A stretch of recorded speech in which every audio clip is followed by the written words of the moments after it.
The North American legal cannabis market is expected to reach $32 billion by 2028. Unfortunately, recent cannabis stock market volatility has made it difficult for many investors to find opportunities to participate. Pure Verde Cannabis is in position to become a leader in the pharmaceutical cannabis movement through technology, innovation, and growth. As one of Oklahoma's top private label manufacturers, Pure Verde is seeking investment to help them bring their A-game business model to other states.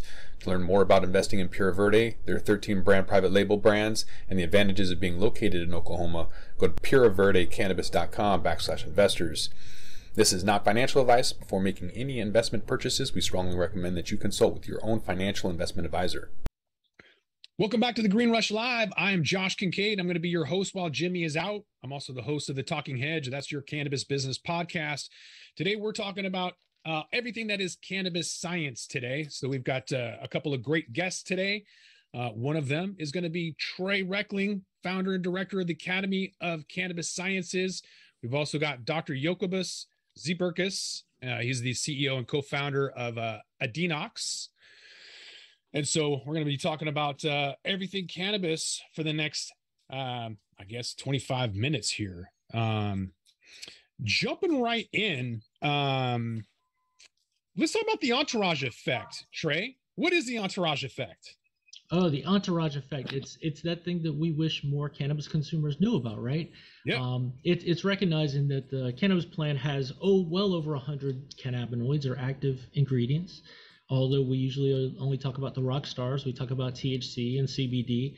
But increasingly, people are aware that there are just a host of active chemicals called cannabinoids. And the idea of, and not only cannabinoids, but terpenes and other synergistic elements in the plant. And the idea that it's a symphony effect. It's an entourage of all the possible effects from the plant work together to have a better total combined effect than any singular component. So kind of going to the symphony and making sure we're not just yelling for the tubas, we make use of all the instruments on the stage sort of thing for that entourage effect.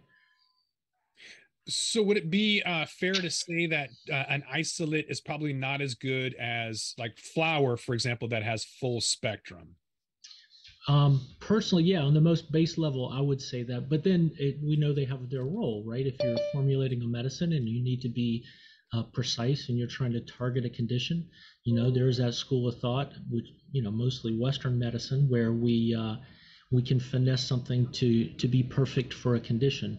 But in the meantime, I personally like the more holistic plant approach, where we're trying to use the whole range of compounds in the plant. But we know that's problematic for some people who might have allergies or other conditions that need to be accommodated for. So yeah, but a lot of people don't know this, and they pick up a pack of edibles and it says 10 milligrams of THC per serving, and they're like, okay, that's what I need.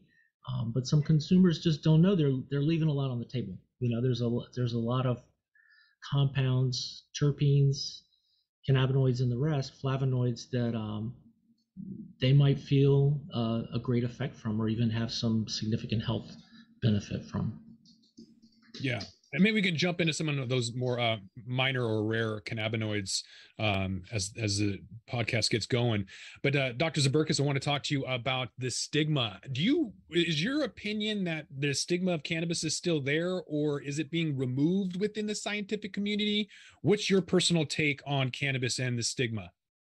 I think the stigma, it is still there, but it very much is fragmented at the moment. I'm noticing that the universities and the academicians and the researchers or clinicians that are in the states where cannabis has robust medical cannabis programs and even adult use programs, they're more open to it because they're surrounded by it, and their patients or their subjects are somehow involved or are partaking either for medicinal purposes or otherwise recreational purposes. However, if you go down into the academic halls, as I say, there's still skepticism whether medical cannabis is not just a front for having a good time.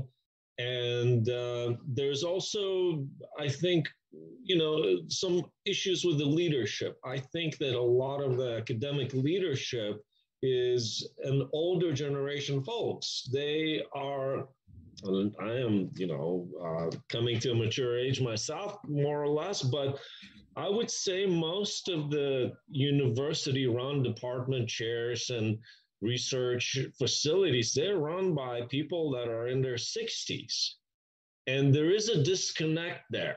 And I even hear from some of my colleagues at the university in their 60s saying, well, I did this when I was in Woodstock, but now it's no longer that Woodstock type of weed that we're talking about, but they're really not even interested in finding out the details of it. So I think that there's fragmentation, there's more acceptance coming in, but it's also a generational thing, I believe, that needs to be looked at, not just whether it's something that has been proven to be medicinally valuable or valuable for research purposes.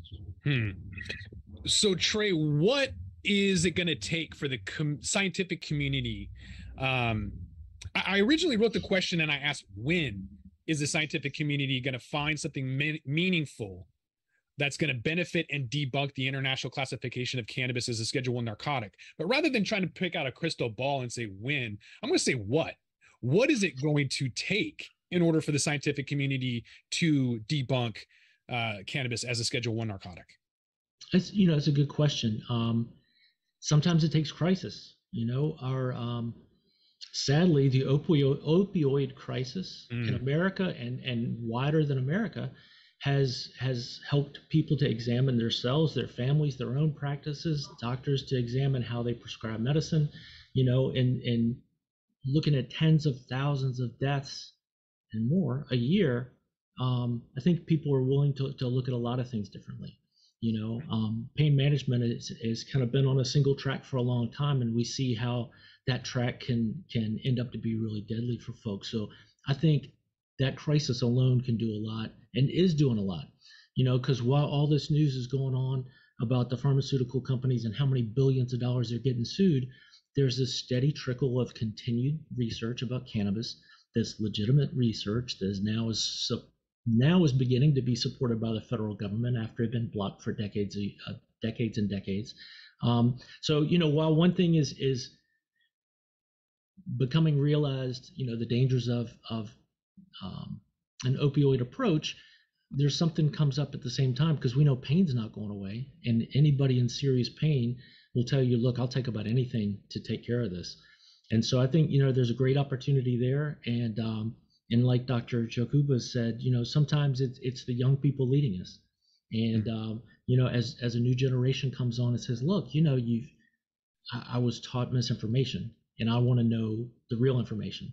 So I think that curiosity gets us a long way. And so do outliers, those early adopters who say, look, this is not popular in my community, but I'm a pastor, I'm a senior citizen, I'm a member of a minority who's been crushed by the laws around this drug. And I'm going to speak up because my community needs to know they could be getting benefit from this, and they're still believing the old hype about how dangerous this is. So I think it's a lot of fronts going on at the same time, in the benefit and in the positive for the reputation of cannabis as a medicine. Mm-hmm.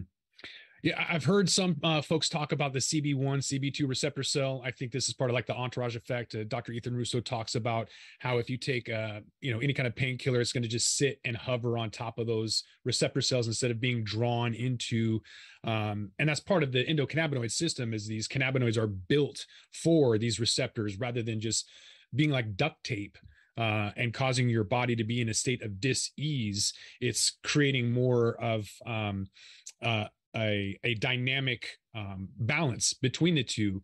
And so I'm curious, maybe Dr. Z, you can talk about if cannabinoids are being redefined on how we approach and treat diseases.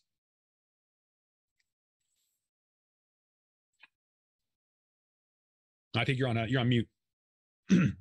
It's a great question. It's a deep question. And I think in general, maybe I should place this in a broader perspective, that I think that the pharmaceutical companies are reevaluating and seeing benefits in plant-derived medications too.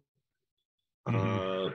Now, I do believe that the next 2 decades are going to usher a lot of cannabinoid-derived medications into the pharmaceutical, over-the-counter, and prescription medication realm.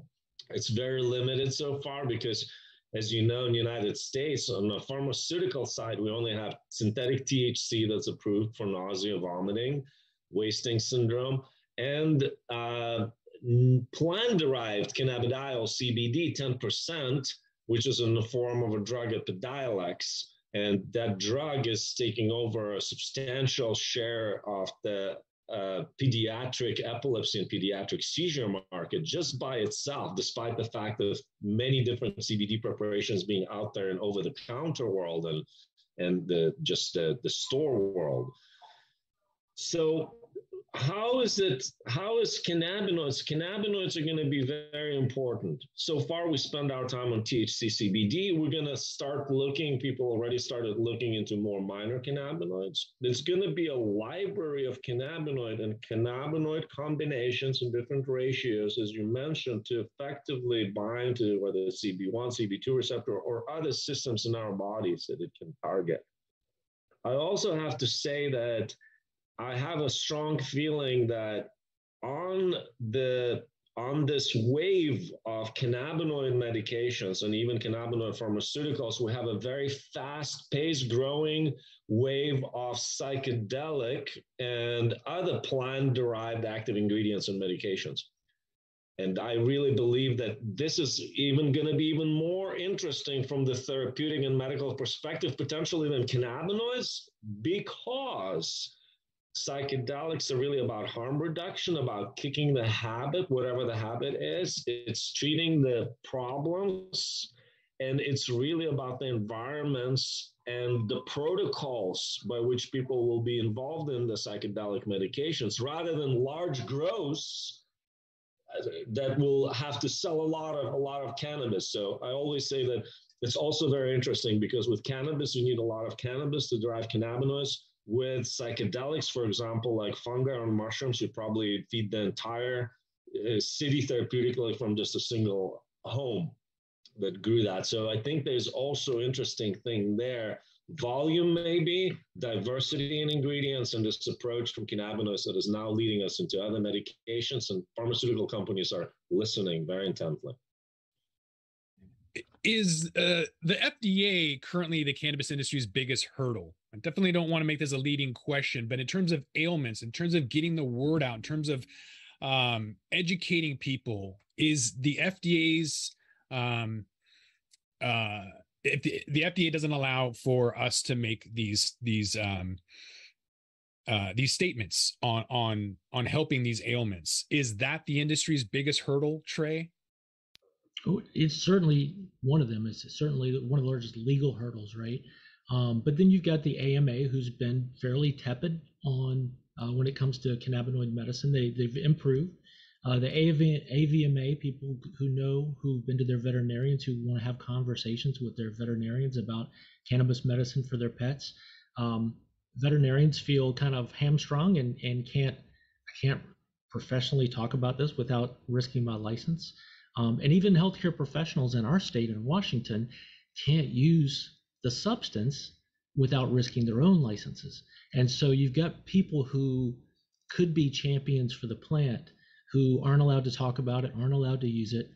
So there are a lot of institutional barriers as well, in addition to the stigma.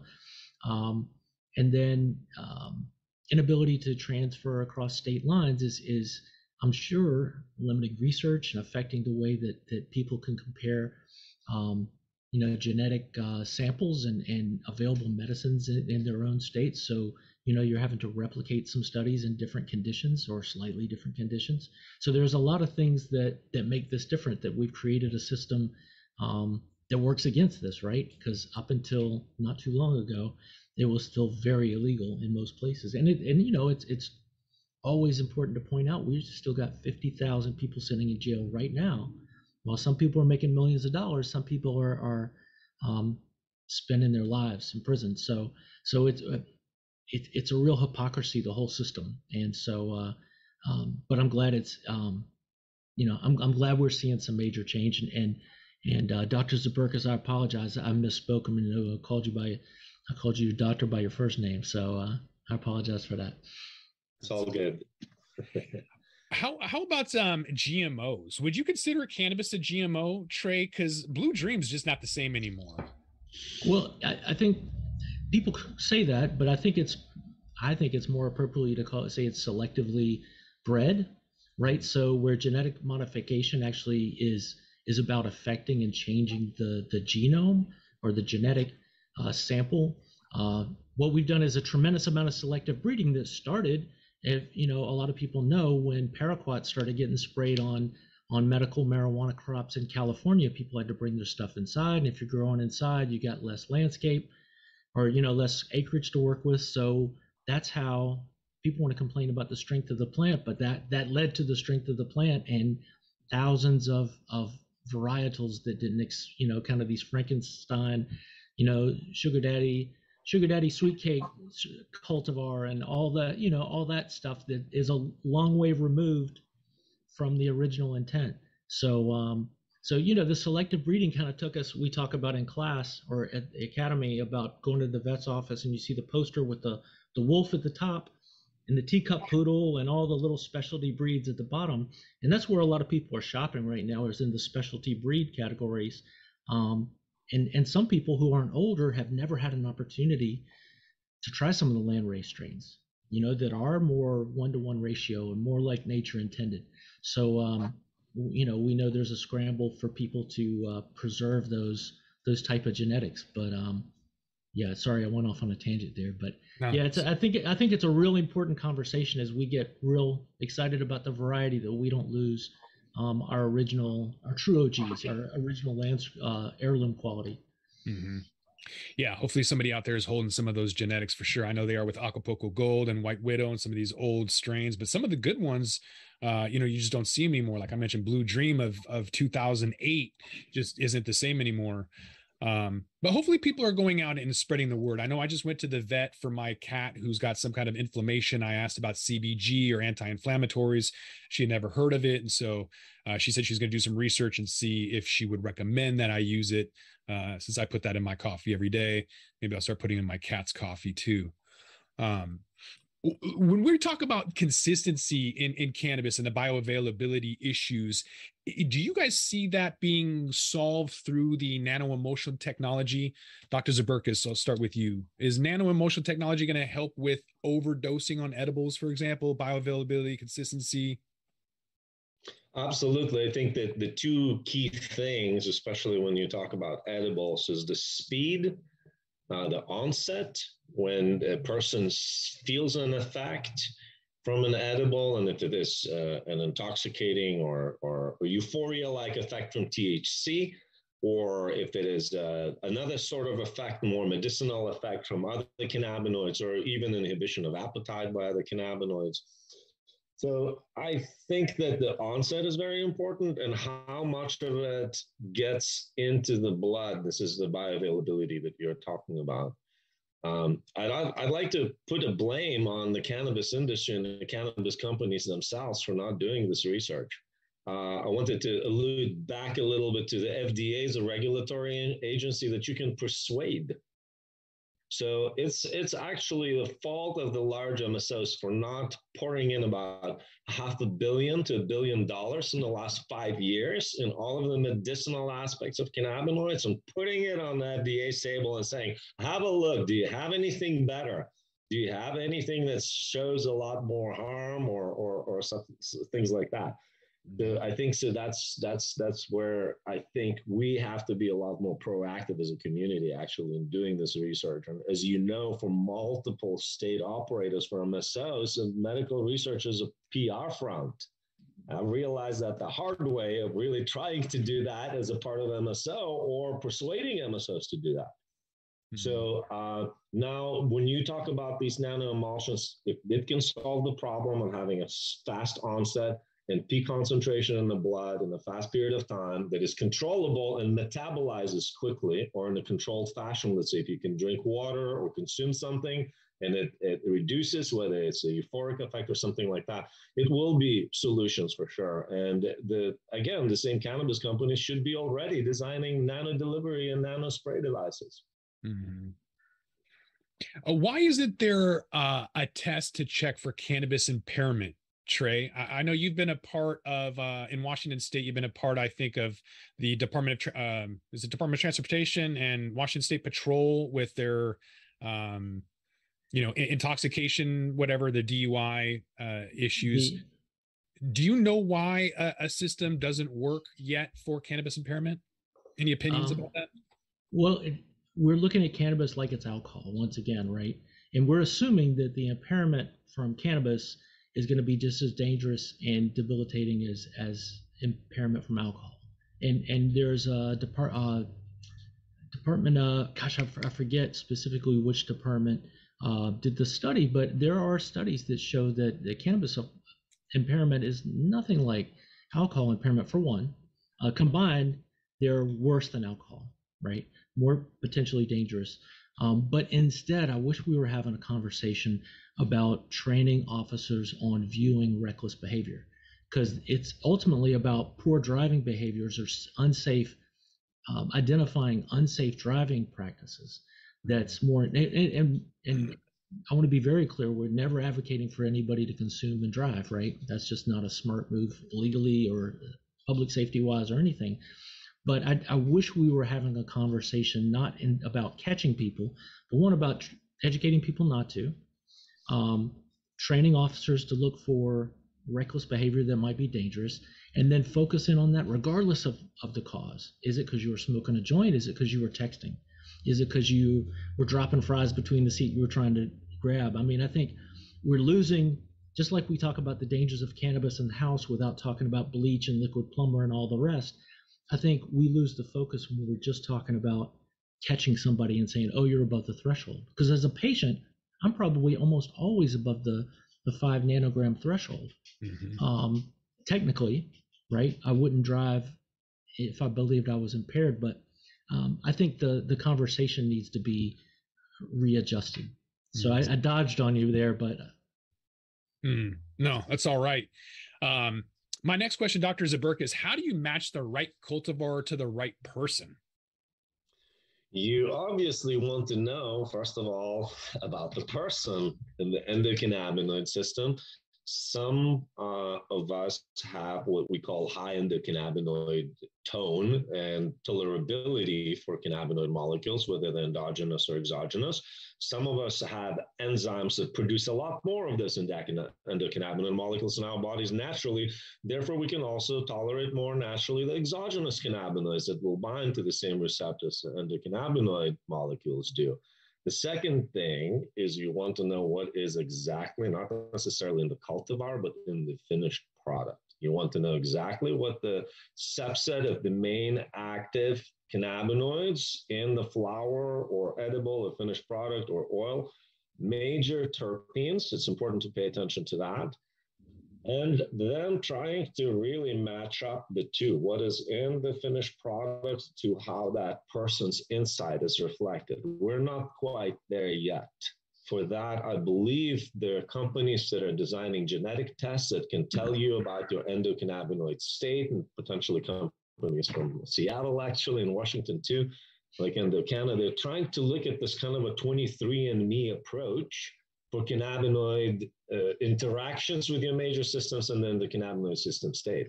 And then on the other hand, what we have to do in the field, we have to, we respect the strains and the genes and things like that, but the final output in the product or the flower is going to be the slightly different. It's important to know those active ingredients. And so it's probably going to happen in the next decade. There's going to be some smart technology that's linked to genetic markers, other markers, the active ingredients in the plant, and some sort of consumer experience tracking that will help people refine the exact cultivars products that they best fit. So Trey, I'm not comfortable sending my blood to 23andMe to find out what the best strain is. And I've been smoking for 25 years and I haven't found the best strain yet. And it seems like when I do, they just change it, or it modifies, or it's not available, or the grower moved states or stopped growing. You know what I mean? There's so many. Like my favorite right now is this hemp blunt stick from Panacea, 3.5 grams for like $18 when it's on sale. And yet you can't find it. So I don't know if the farm is either got some spider mite issues, or they just don't go to this store that always has 30% off, or like whatever the reason is, there's always some reason you can't find what you want when you actually find what you want. So how do you go about finding what you like, Trey, or your students at the Academy of Cannabis Science? How do they find what they want? Like what's a good way? Do you just go and get a pre-roll and you test out different cultivars, or what's your go-to? I think it's a great question. We get to work with a lot of patients, a lot of patient providers, and we try to help people set their expectations in the way, I think, we're not naturopaths, but we work with them as our faculty, and some of the conversations they lead our students into is talking about being comfortable with a little inexactness and understanding this is holistic medicine. So instead of finding just the right cultivar, find the zone. Is it a 1-to-1 ratio that makes you feel the best? Is it something that's prevalent linalool terpene? Is it is it linalool combined with another? Is it a limonene? That's your combo, and then find out what that's related to. So you don't just have to rely on Jack Herrera, but maybe Frosted Jack Rec is also in that family. So you can shop from the family, and then ideally, if you're allowed to grow, stock up. Learn to cross and perpetuate some of those things that are good for you, so that you'll always have them on hand and know that they're grown cleanly. That's great. It's 4:20 somewhere, which means we've got to get out of here and shut this thing down. So, Dr. Žiburkus, where can they find you at? Where can they get some more information on where you're at? They can look up my name, and they'll probably see a TEDx talk. And my company's name is Adendox, like Adendox, adendox.com, and they can reach out to me through there as well, or on LinkedIn. I'm fairly active on LinkedIn. Trey, where can people get some more information?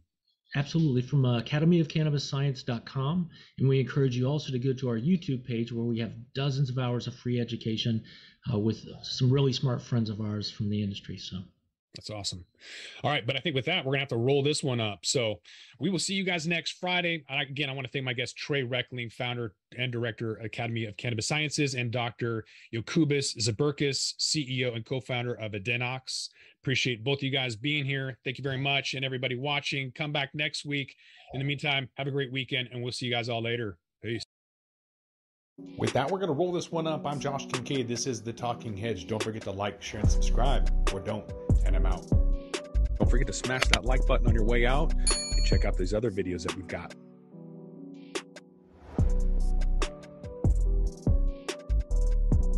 Thanks for listening to today's show. To check out more great cannabis podcasts, go to podconnects.com. Here's a preview of one of our other shows. Hi, y'all. I'm Jo, host of Casually Baked, the podcast.